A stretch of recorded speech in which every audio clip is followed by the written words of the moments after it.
Ito, nag-check tayo ng unit ngayon dito, window type. So, may napansin ako dito sa thermostat nya.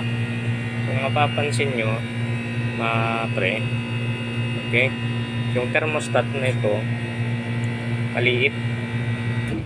Ayan, cut off siya agad. Yung mapapansin nyo din, yung thermostat, ayan, sagad na siya, sagad na, naka full na. Tapos yung temperature dito mainit, so kulang yung yung haba niyang pag-andar ng unit. Although gumagana siya, patay sindi, kanya lang maliit yung sequence niya, malapit. Kailangan siya napalitan ng mas mahaba. Sa tingin ko to, ayan, maliit siya. Kailangan ko yung mas mahaba ang konti para yung tagal niyang andar ng unit mas mahaba, mas ma-reach niya yung temperatura dito sa loob. Although nare-reach niya naman yung temperature dito sa loob, kanya lang kulang yung tinatagal nung pag-andar ng unit. Yun yung napansin ko sa kanya. So need ko palitan siya, although kahit okay pa yung thermostat, papalitan ko siya kasi hindi siya yung tama. Ayun, mandar na naman siya. Kung maririnig nyo, saglit lang yung andar niya. Obserbahan natin na mga ilang minuto. Sagad na siya, oh. Ayan, oh.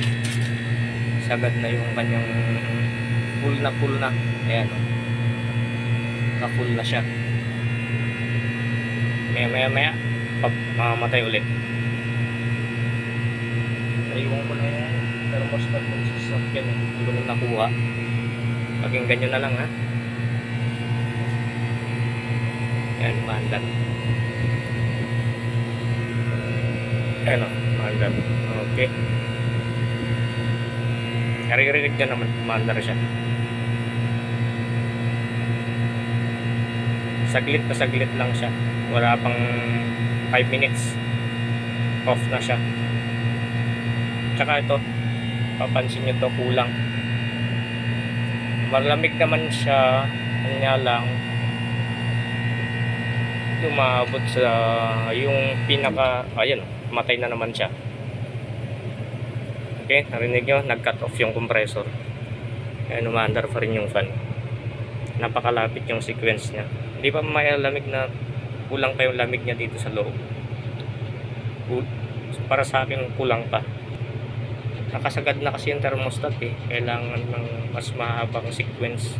Maliit yung sequence nito.